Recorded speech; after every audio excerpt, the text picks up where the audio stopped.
रात करीब 10 बजे अभ्रम नियति के साथ होटल पहुंचा। विंडो से बाहर देखते हुए नियति की आंख एक बार फिर लग गई थी। जब अभ्रम ने गाड़ी होटल के सामने रोकी तो झटका लगने से नियति की आंखें खुल गई। वो अभी भी नींद में थी, इसलिए उसे सब धुंधला धुंधला दिखाई दे रहा था। तभी अभ्रम ने अपनी सीट बेल्ट निकालते हुए कहा, टर्टल बाहर आओ। अभ्रम की आवाज सुनकर नियति का आलसीपन दूर हो गया और वो एकदम से एक्टिव हो गई। वो जल्दी जल्दी अपनी सीट बेल्ट अनलॉक करके गाड़ी से बाहर आने लगी। रात के घने अंधेरे में ज्यादा कुछ दिखाई नहीं दे रहा था, पर जैसे ही नियति गाड़ी से निकलकर बाहर आई, हवा का एक झोंका उसे छूकर बह गया। उन हवाओं में कुछ था जिसे नियति ने महसूस किया। वो खुशबू जिसे नियति ने हवाओं में महसूस किया, वो उसे जानी पहचानी लगी। रात में चूल्हे के जलने के बाद हवाओं में जो महक रह जाती है, ऐसा एहसास। घर के बाहर दीवारों पर लगे उपलों के सूखने की महक का एहसास जो कभी वो अपने गांव में हर दिन करती थी। और नियति का दिल जोर से धड़कने लगा। उसने एक नजर चारों तरफ घुमाई तो न जाने क्यों अंधेरे में भी वो जगह उसे जानी पहचानी लगी। और वो मन ही मन खुद से बोली, नहीं, ये नहीं हो सकता। हम यहाँ वापस नहीं आ सकते। ये कोई और जगह है, ये वो जगह नहीं है। खुद से बात करते हुए उसकी नजर होटल के नेम प्लेट पर गई, जिस पर होटल का नाम और जगह का नाम लिखा था। धूलपुर होटल आसरा में आपका स्वागत है। ये पढ़ते ही नियति का डर सच हो गया और वो अवाक रह गई। उसके पैर वहीं जम गए और वो अपनी आंखों में डर समेटकर उस नेम प्लेट को देखती रही। नहीं, हम यहाँ कैसे आ गए? हमने तो अपना अतीत पीछे छोड़ दिया था। मन में ही खुद से बात करते हुए उसे अपनी अंतरात्मा की कई बातें याद आई और एक बार फिर उसे अपनी अंतरात्मा की आवाज सुनाई दी। नियति की अंतरात्मा ने कहा, बेला क्या सोच रही हूँ? ये एक न एक दिन होना ही था। तुम्हें तो यहाँ लौटना ही था बेला। भूल गई ये गांव ही तुम्हारी पहचान है। तुम्हारी कहानी भी तो यहीं से शुरू हुई थी, तो खत्म भी तो यहीं पर होगी। तुम कितना भी आपने अतीत से भाग लो बेला, तुम्हारा अतीत तुम्हारा पीछा तब तक नहीं छोड़ेगा जब तक तुम उसका सामना नहीं कर लेती। सोच क्या रही हो बेला? आगे बढ़ो और सामना करो अपने अतीत का और धर्मराज ठाकुर का। अब वक्त आ गया है कि तुम उसका सामना करो। नियति अपनी अंतरात्मा से बोली, पर मैं कैसे? उसकी अंतरात्मा ने कहा, कैसे क्या? भूल गई तुम किसके साथ आई हो? उसे अपना सच बताओ बेला। अपने पति को अपना सच बताओ, वो तुम्हारी मदद करेगा। नियति बोली, पर वो हमारी मदद क्यों करेंगे? वो तो खुद हमें कैद करके रखना चाहते हैं। बात बात पर हमें सजा देते हैं, फिर वो हमारी मदद क्यों करेंगे? नियति की इस बात पर उसकी अंतरात्मा ने कहा, क्योंकि वो तुम्हारा पति है। उसने रिश्ता जोड़ा है तुमसे, और तुम क्या उसकी कहीं बात भूल गई? तुम्हें दर्द आंसू तकलीफ देने का हक सिर्फ उसका है। उसे पसंद नहीं कि कोई तुम्हें तकलीफ दे। बेला एक बात याद रखना, तुम्हारा जानवर तुम्हारी परवाह करता है। तभी नियति ने खींचते हुए कहा, अब हमें कोई बात नहीं करनी तुमसे, तुम जाओ। ये हमारी परेशानी है। नियति अपनी ही धुन अपनी अंतरात्मा से बात करते हुए अभ्रम के पीछे पीछे चली जा रही थी। उसे पता भी नहीं चला वो कब अभ्रम के पीछे पीछे अपने रूम में आ गई। अभ्रम अपने कमर पर हाथ रखकर खड़ा अपनी काली आंखों से रूम को एक्सप्लोर कर रहा था। वहीं नियति अभी भी अपनी परेशानी में उलझी हुई थी और अपनी ही धुन में चली आ रही थी कि तभी वो अचानक अभ्रम की पीठ से टकरा गई और उसके मुंह से आह निकल गई। वो एक हाथ अपने सिर पर रखकर अपना सिर सहलाने लगी। अभ्रम ने पलटकर उसे देखते हुए कहा, क्या तुम देखकर नहीं चल सकती टर्टल? नियति ने अपना सिर सहलाते हुए ही मुंह बनाकर कहा, आप एक साइड में भी तो खड़े रह सकते थे, फिर खंबे की तरह बीच में ही क्यों खड़े थे? नियति की बात सुनकर अभ्रम ने उसे देखते हुए गुस्से में कहा, बहुत बोलने नहीं लगी हो तुम टर्टल? ये सुन नियति उसे मुंह बनाकर देखते हुए खुद से ही मन में बोली, हमारी अंतरात्मा की बुद्धि भ्रष्ट हो गई है, इसलिए उसे ऐसा लगता है ये जानवर हमारी मदद करेगा। पर उसे क्या पता, ये जानवर मदद नहीं करता, अपना रूप झाड़ता है और सजा देता है। खुद से बात कर नियति अभ्रम को अनदेखा कर आगे बढ़ गई। अभ्रम खुद को इग्नोर होता देखकर मन में बोला, टर्टल तुम कुछ ज्यादा ही ब्रेव बनने की कोशिश कर रही हो। तुम्हें तो मैं देख लूंगा। ये बोल अशरम फ्रेश होने बाथरूम में चला गया। वहीं नियति रूम की बालकनी में आ गई। जंगल में लहराते पेड़ और बहती हवा नियति को डर का एहसास करवा रही थी। उसने अपनी आंखें बंद की और तभी उसकी आंखों के सामने कुछ नजारे कौंध गए। दुल्हन के लाल जोड़ी में हाथों में भरी भरी चूड़ियां और पैरों में पायल पहने एक लड़की सड़क पर भाग रही थी। उसके पीछे भागते लोगों से बचते हुए इधर उधर छुपते हुए वो रेलवे स्टेशन तक पहुंची और सबकी नजरों से बचकर वो ट्रेन में चढ़कर छुप गई। नियति अभी ये सब सोच ही रही थी कि तभी उसके कानों में अभ्रम की आवाज गई। अभ्रम बाथरूम से बाहर आ गया था और टॉवल से अपना चेहरा साफ करते हुए उसने नियति को आवाज दी। वो अभ्रम की आवाज सुनकर चौंककर पीछे मुड़ी।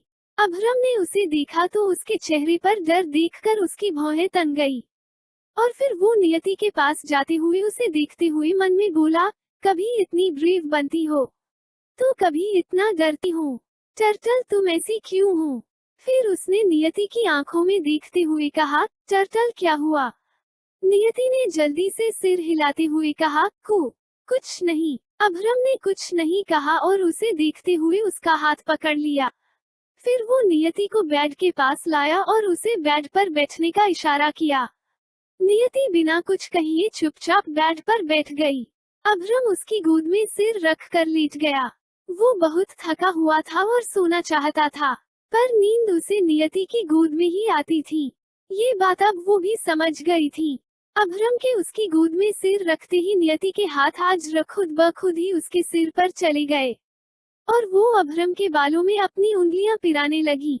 अभ्रम उसकी गोद में सुकून से सो रहा था तो वहीं नियति की आंखों से जैसे नींद गायब ही हो गई थी।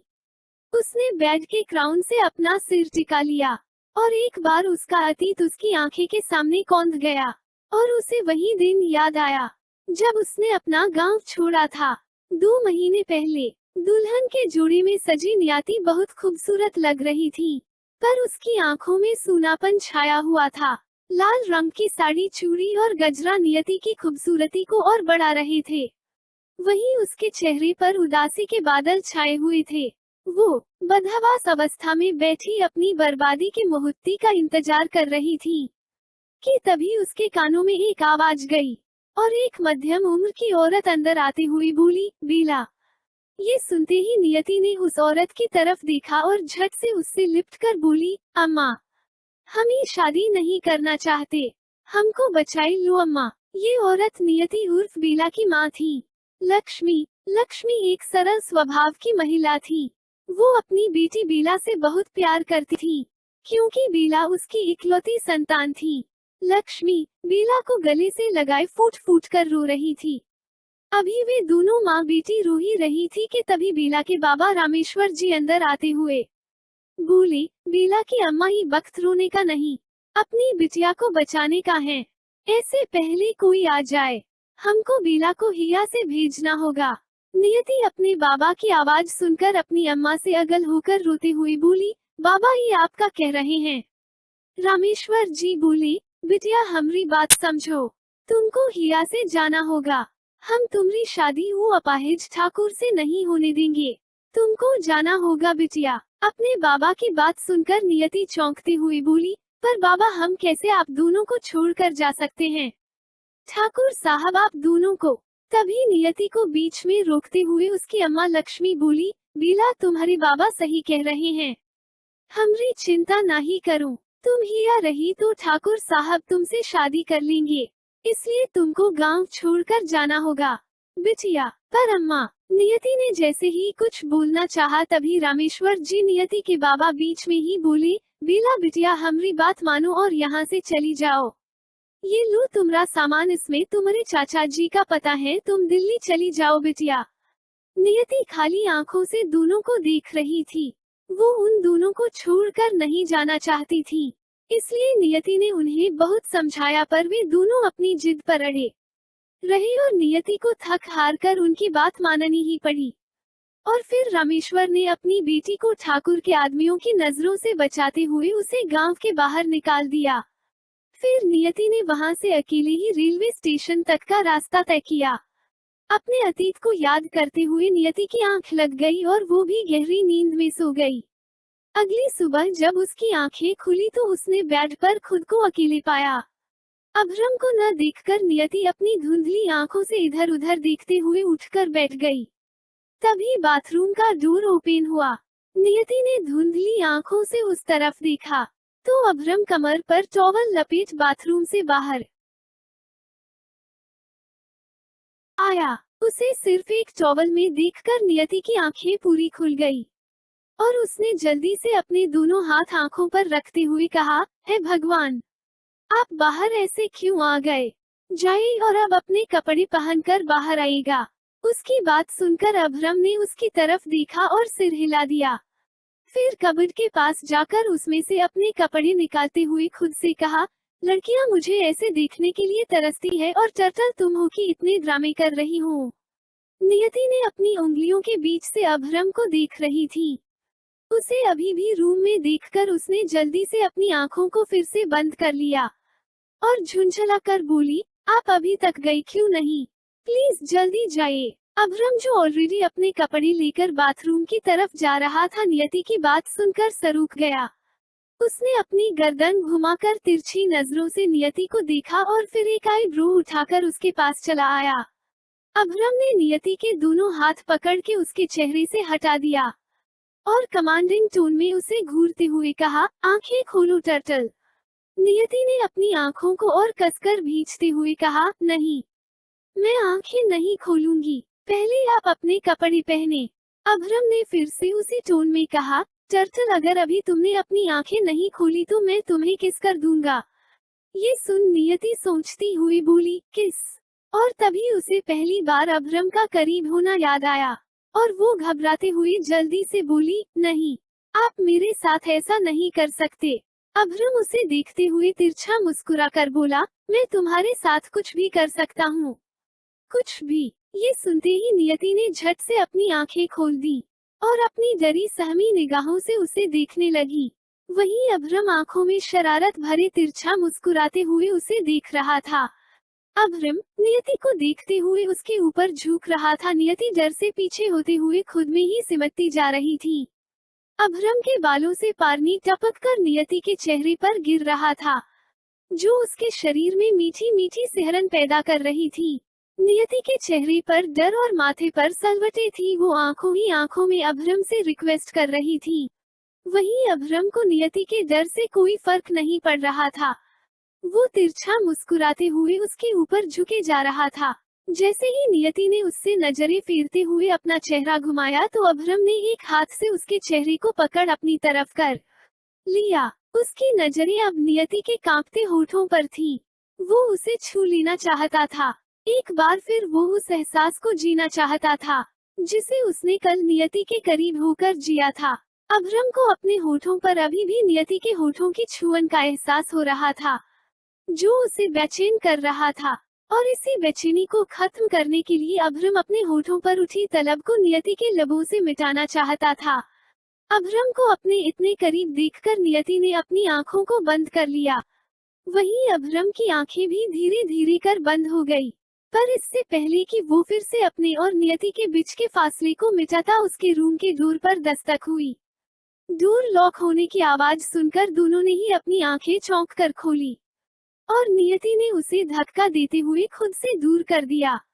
अभ्रम उसके धक्के के लिए तैयार नहीं था, इसलिए लड़खड़ा कर कुछ कदम पीछे हो गया।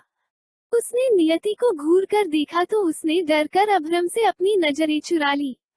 अभ्रम ने उसे देखते हुए ही मन में कहा, टर्टल तुमने मुझे 2 बार धक्का दिया है, मैं तुम्हें देख लूंगा, पर पहले उसे देख लूं जिसने मुझे डिस्टर्ब किया है। ये कहकर वो डोर ओपन करने चला गया। इस बीच नियति जल्दी से बेड से उठकर खड़ी हो गई। अभ्रम ने डोर ओपन किया तो दरवाजे पर जगुआ और पाइथन खड़े थे। अभ्रम को दोनों पर बहुत गुस्सा आया, पर फिर दोनों की हालत देखकर वो नॉर्मल हो गया। वहीं उन दोनों ने अभ्रम की घूरती नजरें देखकर जल्दी से अपनी पलकें झुका ली। और तभी अभ्रम ने अपनी ठंडी आवाज में कहा, तुम दोनों को इतनी चोट कैसे लगी?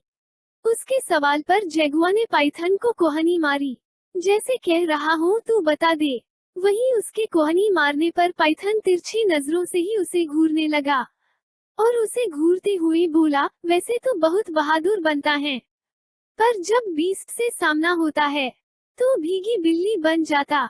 हम दोनों को कुछ न बोलते देखकर अभ्रम ने फिर कहा, तुम दोनों के कान खराब हो गए हैं या फिर अब तुम सबने मुझे इग्नोर करने की ठान ली है? और अगर ऐसा है भी तो सजा के लिए तैयार रहना। मुझे इग्नोर करने वालों को मैं क्या पनिशमेंट देता हूँ, ये तुम लोग जानते हो ना। अभ्रम कह तो जगुआ और पाइथन से रहा था, पर सुना वो नियति को रहा था। उसने बोलते हुए ही तिरछी नजरों से नियति को देखा था और ये देखकर नियति भी समझ गई थी वो उसे ही सुना रहा है। और फिर तभी उसने अभ्रम को देखते हुए मुंह बना लिया। वहीं जगुआ और पाइथन दोनों उसकी बात सुनकर एकदम से अलर्ट हो गए और पाइथन ने जल्दी से कहा, बीस्ट, वो हमारी कुछ लोगों से रास्ते में लड़ाई हो गई थी। अभ्रम ने भौहें तानकर कहा, कौन थे वे लोग? जगुआ बोला, बीस्ट, वे लोग ऐसे ही गांव के थे, खुद ही हमसे उलझे तो हमने भी जवाब दे दिया, पर जीत हमारी हुई है। हा हा बीस्ट, जीते हम हैं। हमसे ज्यादा बुरी हालत तो उन लोगों की थी। पाइथन भी जल्दी से जगुआ का साथ देते हुए बोला। अभ्रम ने दोनों की बात पर सिर हिला दिया और बोला, जाओ जाकर रेस्ट कर लो, मैं थोड़ी देर में तुमसे मिलता हूँ। जगुआ और पाइथन दोनों ही ओके बीस्ट बोलकर चले गए। डोर क्लोज कर अभ्रम ने पलट कर देखा तो नियति उसे रूम में नहीं दिखी।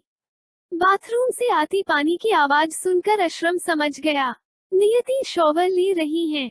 कुछ देर बाद वे सभी रेडी होने के बाद होटल की कैंटीन में थे। नियति अभ्रम के बगल बैठी थी और जगुआ और पाइथन अभ्रम और नियति के सामने बैठे हुए थे। वे सभी ब्रेकफास्ट कर रहे थे। नियति चुपचाप अपना खाना खा रही थी। अभ्रम भी चुप था। वहीं जगुआ और पाइथन दोनों आपस में फुसफुसा रहे थे। पाइथन ने जगुआ को कोहनी मारते हुए कहा, साले तू मुझे बार बार फंसा क्यों देता है? जगुआ बोला, साला मैं नहीं तू है, और तू ही तो बोलता है मैं पाइथन हूँ, मुझे किसी डर नहीं लगता, इसलिए मैंने तुझे आगे कर दिया।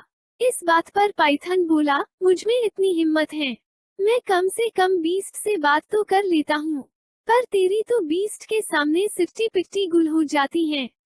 बोलते हुए पाइथन धीरे से हंसा। वहीं जगुआ उसे तिरछी नजरों से ही घूरने लगा। उनके बीच की ये खिटपिट नियति के कानों तक भी गई और वो दोनों की बात सुनकर हौले से मुस्कुराने लगी। ब्रेकफास्ट खत्म करने के बाद अभ्रम ने पाइथन से कहा, गाड़ी निकालो, मैं थोड़ी देर में आ रहा हूँ। पाइथन ने ओके बीस्ट कहा और चला गया। फिर अभ्रम ने जगुआ से कहा, मैप और जरूरत की सारी चीजें पैक कर लो, हम साइट देखने जा रहे हैं। उसने भी ओके बीस्ट कहा और चला गया। अभ्रम नियति के साथ अपने कमरे में आ गया और अपना ब्लेजर पहनकर अपनी रिस्ट वॉच पहनते हुए नियति से कहा, मैं साइट देखने जा रहा हूँ, तुम मेरे साथ चलोगी? नियति ने उसकी तरफ देखा और उसे देखते हुए पूछा, आप साइट देखने कहाँ जा रहे हैं? अशरम ने अपनी रिस्ट वॉच पर नजरें गड़ाए हुए ही कहा, फूलपुर। ये सुनते ही नियति के होश उड़ गए। उसकी आंखें बड़ी हो गई और उसकी आंखों में और चेहरे पर डर समा गया। तभी अभ्रम अचानक से पीछे मुड़ा और नियति की तरफ देखा। उसका ऐसा रिएक्शन देखकर अभ्रम ने कहा, क्या हुआ? तुम ऐसे रिएक्ट क्यों कर रही हो? Are you okay? नियति ने जल्दी हड़बड़ाहट में कहा, नहीं, मैं ठीक हूँ। बोलते हुए उसने खुद को नॉर्मल किया और अभ्रम को देखते हुए ही आगे बोली, हम वापस कब जाएंगे? अभ्रम उसके चेहरे पर अपनी नजरें गड़ाए हुए ही बोला, अभी यहाँ हमें कुछ और दिन रुकना होगा। ये सुन नियति मन में बोली, कुछ और दिन, कहीं इस बीच हमारे बारे में सबको पता न चल जाए। अगर ऐसा हुआ तो बहुत गड़बड़ हो जाएगी। अम्मा बाबा की मेहनत पर पानी फिर जाएगा और वो कसम का जो बाबा हमें दिए रहे हैं, वो कसम भी टूट जाएगी। नहीं हमारे बारे में कोई को पता चले, उससे पहले हम हिया से चले जाएंगे। नियति अपनी ही धुन में खुद से बात किए जा रही थी, वहीं अभ्रम की नजरें अभी भी उसी पर थी। वो उसके चेहरे के बदलते भावों को नोटिस कर रहा था और धीरे धीरे अपने कदम उसकी ओर बढ़ा रहा था। तभी उसने नियति के पास आकर उसके गाल पर झूल रही बालों की एक लट को साइड करते हुए कहा, क्या हुआ टर्टल, तुम परेशान क्यों लग रही हो? उसकी बात पर नियति ने जल्दी से मुस्कुराते हुए कहा, नहीं नहीं तो मैं परेशान क्यों होंगी। अभ्रम ने उसे देखते हुए फिर कहा, तो चलो मेरे साथ साइट देखने। उसकी इस बात पर नियति जल्दी से बोली, नहीं, मैं बहुत थक गई हूँ, मुझे आराम करना है, आप जाइए, मैं यहीं रहूंगी। ये सुन अभ्रम उसे घूरने लगा और फिर मन ही मन खुद से कहा, सारे रास्ते ड्राइविंग मैंने की, उन लोगों से लड़ा भी मैं, पूरे रास्ते तुम तो सोते आई हो टर्टल, उसके बाद भी थक तुम गए हो। वाओ टर्टल, और कोई बहाना नहीं मिला मुझसे पीछा छुड़ाने का।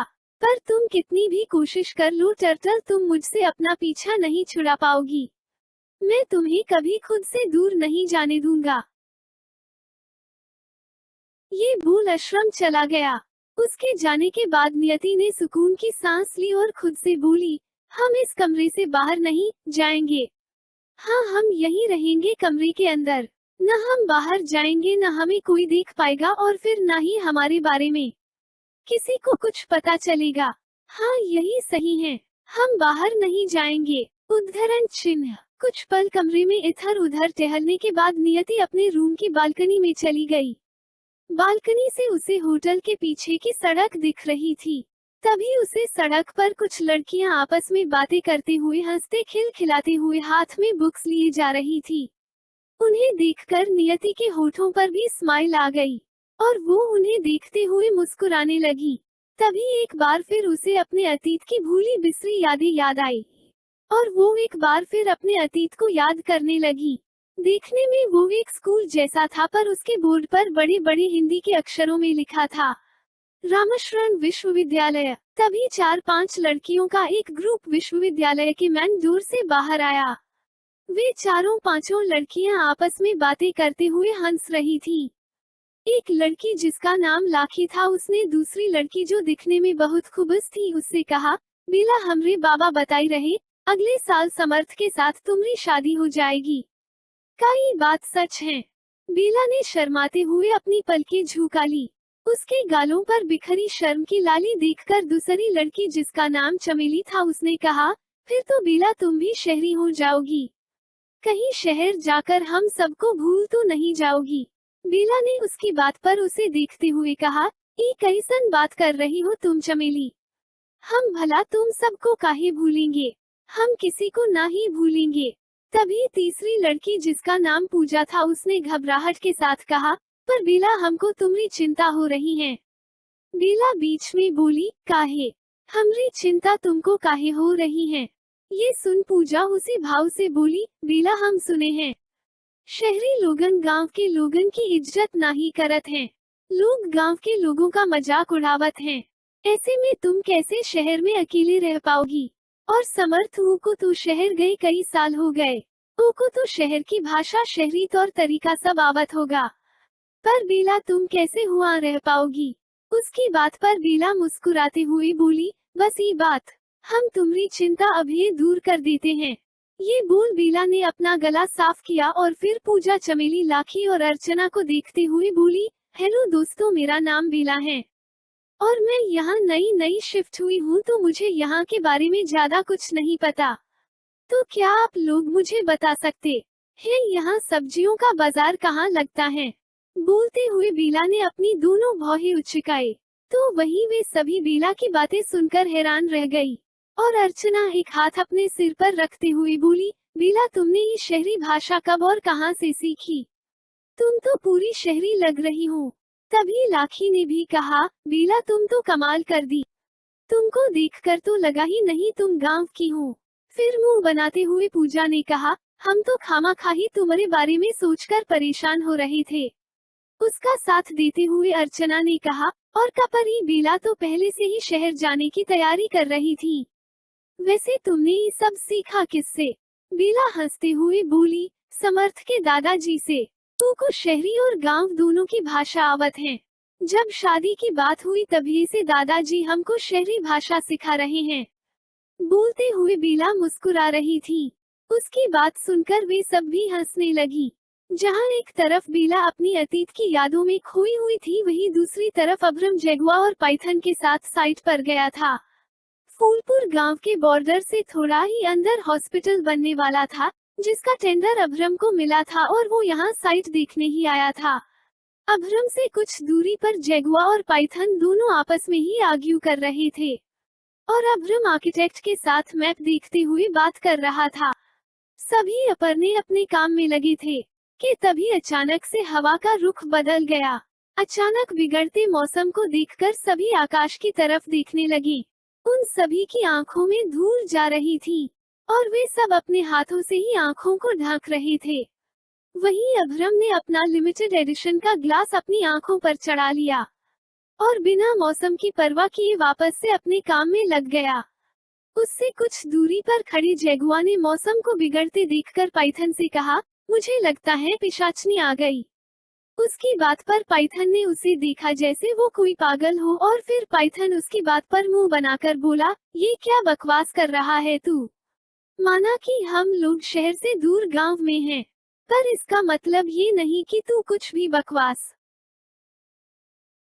करेगा और मैं मान लूंगा। जगुआ उसकी बात से चिढ़कर बोला, मैं बकवास नहीं कर रहा हूँ, यही सच है।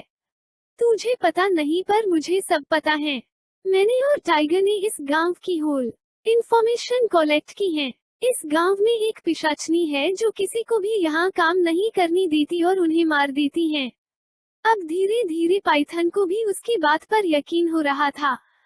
उसके चेहरे के भाव बदलते देखकर जगुआ होली से मुस्कुराया और फिर अपनी हंसी को छुपाते हुए आगे बोला, इसलिए मैंने यहाँ आने से पहले मंदिर में जाकर पूजा की और भगवान का आशीर्वाद और पंडित जी से विभूति ले आया। अब मुझे यहाँ की पिशाचनी से कोई खतरा नहीं। पाइथन जल्दी से बोला, क्या थोड़ा सा मुझे भी मिलेगा? जगुआ बोला, नहीं, ये मैं थोड़ा सा अपने पास रखूंगा और थोड़ा सा बीस्ट और क्वीन को दूंगा। उन्हें सबसे ज्यादा इसकी जरूरत है। उनकी नई नई शादी हुई है ना। पाइथन उसे घूरकर देख रहा था, पर फिर जैसे ही उसने अपनी बात पूरी की पाइथन बोला, सबके बारे में सोच लिया तूने और मेरे बारे में कुछ नहीं सोचा।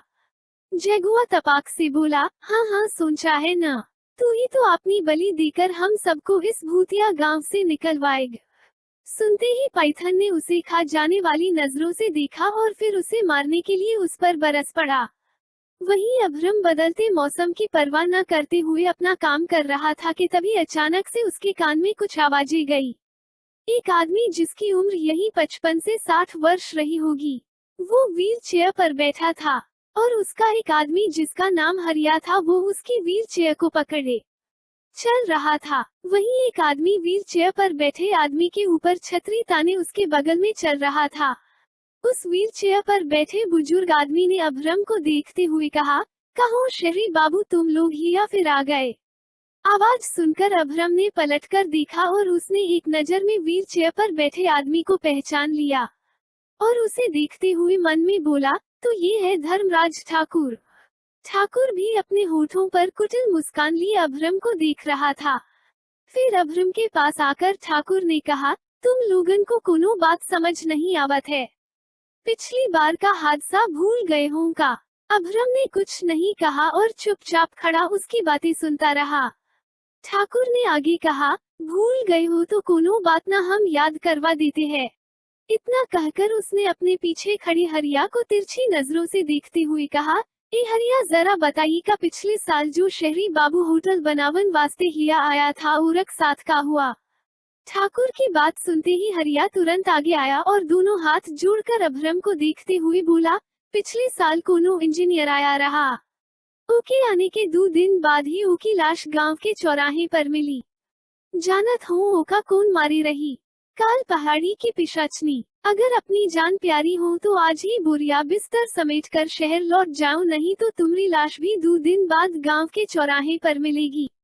जगुआ और पाइथन दोनों ही ठाकुर और उसके आदमियों को देखकर अभ्रम के पास आ गए थे और जैसे ही हरिया ने अपनी बात खत्म की, जगुआ ने उल्टे हाथ का एक थप्पड़ हरिया के गाल पर जड़ दिया। जगुआ का भारी हाथ हरिया झेल नहीं पाया और थप्पड़ खाते ही हरिया नीचे गिर गया। चकिया ने जल्दी से उसके पास जाकर हरिया को उठाया और जैसे ही वो जगुआ को कुछ बोलने को हुआ कि तभी उसने चकिया को अपना पंच दिखाया और जगुआ का पंच देखते ही उसकी सिट्टी पिट्टी गुल हो गई और वो चुपचाप हरिया के साथ ठाकुर के पीछे खड़ा हो गया। ठाकुर गुस्से में अभ्रम को घूरते हुए बोला, ये शहरी का बदतमीजी है, हमरे गांव में आकर हमरे ही लोगों को तुम्हारे लोग मारेंगे, तू जानत भी हो वे का परिणाम निकला। उसकी बात पर अभ्रम से पहले जगुआ ने कहा, अभी बूढ़े चिता पर लेटा हुआ है और शो ऑफ ऐसे कर रहा है जैसे यहाँ का भगवान हो। तेरे आदमियों को इसलिए मारा क्योंकि उसने हमारे बीस्ट को धमकी देने की हिम्मत की थी, जिनके सामने लोग खड़े होने से पहले 100 बार सोचते हैं तेरे दो कुड़ी के लोग उन्हें धमकी देंगे। ये तो सिर्फ ट्रेलर था, पिक्चर दिखाऊं क्या पूरी अभी? कहते हुए जगुआ अपने एक हाथ की कलाई को दूसरे हाथ से मसलते हुए आगे बढ़ने को हुआ कि तभी अभ्रम ने उसे हाथ दिखाकर रोक दिया और खुद 2 कदम आगे बढ़कर ठाकुर की आंखों में देखते हुए बोला, मैं यहाँ काम करने आया हूँ, तो बेहतर होगा तुम लोग मुझे मेरा काम करने दो, वरना मेरे काम के बीच टांग अड़ाने वालों के साथ क्या होता है उसका एक छोटा सा एग्जाम्पल तुम लोगों देख ही चुके हो। उसकी बात काटते हुए जैसे ही ठाकुर कुछ बोलने को हुआ कि तभी अभ्रम ने अपनी आवाज तेज करते हुए कहा, मेरी बात अभी पूरी नहीं हुई। मुझे नहीं पता यहाँ किस पिशाचनी का खौफ है, पर मुझे इन सब से कोई लेना देना नहीं। मैं यहाँ अपना काम करने आया हूँ, तो मुझे शांति से अपना काम करने दो, नहीं तो जो भी मेरे और मेरे काम के बीच आएगा, फिर चाहे वो पिशाचनी ही क्यों ना हो, मैं किसी को नहीं छोड़ूंगा। अपनी बात पूरी कर अभ्रम जाने के लिए पलट गया। तभी वो अचानक से रुककर बोला, मुझे एक आम इंसान समझने की भूल मत करना, वरना बहुत पछताओगी ठाकुर। ये कहकर अभ्रम चला गया। वहीं ठाकुर उसे जाते हुए गुस्से में देख रहा था और तभी उसने अभ्रम को देखते हुए ही गुस्से में अपनी मुट्ठी भींचकर कहा, इसको तो सबक सिखाना पड़ेगा हमको। ए हरिया, ठाकुर ने तेज आवाज में कहा तो उसकी आवाज सुनकर हरिया और चकिया दोनों ही ठाकुर के सामने जाकर सिर झुकाकर खड़े हो गए। ठाकुर दोनों को देखते हुए बोला, तू दोनों क्या गोबर खाता है? उसके मारे गए थप्पड़ से तू यूं नीचे कैसे गिर गया? चल हवेली, तुम दोनों को तो हम आज ही सबक सिखावत है। चकिया ने जल्दी से छाता संभाला और हरिया ने ठाकुर की व्हीलचेयर पकड़ी और दोनों ही ठाकुर को लेकर चले गए। जब ठाकुर की गाड़ी हवेली जाते हुए गांव के बीच से निकली तो ठाकुर को देखकर सभी गांव वाले सिर झुकाकर उसे प्रणाम करने लगे। अपने आगे झुकते सिरों को देखकर ठाकुर के होठों पर कुटिल मुस्कान थी। गांव वालों को देखते हुए ठाकुर ने अपनी अथप की मूंछों पर ताव दिया और फिर कुछ देर बाद ठाकुर अपनी हवेली में था। वही उधर होटल में अभ्रम अपने रूम की बालकनी में खड़ा था और उसके सामने नियति काउच पर बैठे बैठे ही सो रही थी। दरअसल नियति अपने अतीत को याद करते करते वहीं सो गई थी। उसके शरीर से ज्यादा उसका दिमाग थका हुआ था, क्योंकि वो बहुत ज्यादा अपने अतीत के बारे में सोच रही थी। उसे डर था कहीं उसका सामना धर्मराज ठाकुर से न हो जाए। वही अभ्रम उसे इतने सुकून से सोते देखकर खुद में ही बड़बड़ाया, काम मैं करता हूँ और थक तुम जाती हो टर्टल। बोलते हुए उसने नियति को अपनी बाहों में उठा लिया तो उसने भी नींद में कसमसाते हुए अभ्रम के सीने पर अपना चेहरा रगड़ते हुए उसके सीने में अपना मुंह छुपा लिया। नियति की इस हरकत पर अभ्रम होली से मुस्कुरा दिया। जब अभ्रम उसे रूम में लाकर बेड पर रखने को हुआ तो नियति ने उसे कसकर पकड़ लिया। उसकी पकड़ को महसूस कर अभ्रम अपनी एक आईब्रो उठाकर नियति को देखने लगा। उसका छोटा सा गोल चेहरा अभी भी उसके सीने में घुसा हुआ था और अभ्रम की शर्ट उसके दोनों हाथ की मुट्ठी में कसी हुई थी। उसने नियति को देखते हुए गहरी सांस ली और अपनी ठंडी आवाज में कहा, वेक अप टर्टल। नियति धीरे से कसमसाते हुए उसकी बाहों में ही सिमट गई। ये देखकर अभ्रम उसे घूरकर देखने लगा और उसे देखते हुए ही मन में बोला, तो तुम्हें मेरे करीब रहना है। Okay, no problem. अब तुम मेरे यहाँ तक आ गई तो मैं भी तुम्हारे लिए इतना तो कर ही सकता हूँ टर्टल। ये कहकर उसने बेड पर बैठते हुए नियति को सही से अपनी बाहों में लिया और उसे ब्लैंकेट से ढककर दूसरे हाथ में अपना फोन लिए चलाने लगा। नियति अभी भी सुकून से उसकी बाहों में सो रही थी कि तभी उसने नींद में ही अपनी बाहें फैलाकर अंगड़ाई ली तो उसके एक हाथ का मुक्का अभ्रम के गालों पर जा लगा। ये होते ही अभ्रम अचानक से स्थिर हो गया और नजरें नीची कर नियति को घूरने लगा। वहीं नियति अभी भी अपनी हरकतों से अनजान थी। उसे नहीं पता था कि उसने जाने अनजाने में सोए हुए शेर को जगा दिया है। उसका मुक्का अभी भी अभ्रम के गाल पर था कि तभी उसने धीरे धीरे अपनी आंखें खोली। थकान दूर हो जाने पर नियति के होठों पर मुस्कान थी, पर जैसे ही उसकी आंखें अभ्रम की आंखों से मिली वो एकदम से डर गई। अभ्रम को अपने इतनी करीब देखकर नियति ने अपनी हालत का जायजा लिया तो उसने खुद को उसकी बाहों में पाया। वो जल्दी से उठने लगी कि तभी अभ्रम ने उसके उसी हाथ को पकड़ अपनी बाहों में ही कैद कर लिया। नियति उसकी बाहों में कसम साते हुए बोली, ये क्या कर रहे हैं आप, छोड़िए मुझे। अभ्रम ने लगभग उसे अपनी बाहों में जकड़ते हुए कहा, टर्टल तुम्हारी हिम्मत कैसे हुई मुझे मारने की। नियति चौंक कर बोली, मैंने आपको कब मारा, आप झूठ बोल रहे हैं। आप मुझे परेशान करने का कोई नया तरीका अपना रहे हैं। ये कहकर उसने मुंह बना लिया। वहीं अभ्रम उसकी बातें सुनकर चिढ़ गया था। उसने नियति को घूरते हुए कहा, मैं तुम्हारी तरह झूठ नहीं बोलता हूँ टर्टल। नियति उससे नजरें चुराने लगी और उसकी तरफ बिना देखे धीरे से बोली, सॉरी, मैंने आपको जानबूझकर नहीं मारा होगा। फिर उसने मन में ही खुद से कहा, मेरा क्या दिमाग खराब है जो मैं जानवर से पंगा लूंगी। पर मुझे एक बात समझ नहीं आ रही, मैं तो वहाँ सो रही थी फिर यहाँ कैसे आई। उसके खुद से किए सवालों का जवाब देते हुए अभ्रम ने कहा, तुम्हें यहाँ मैं लेकर आया हूँ टर्टल। ये सुन नियति ने उसकी तरफ देखा और उसे देखते हुए बोली, फिर तो गलती आपकी हुई। अगर आप मुझे यहाँ नहीं लाते तो मैं आपको नहीं मारती।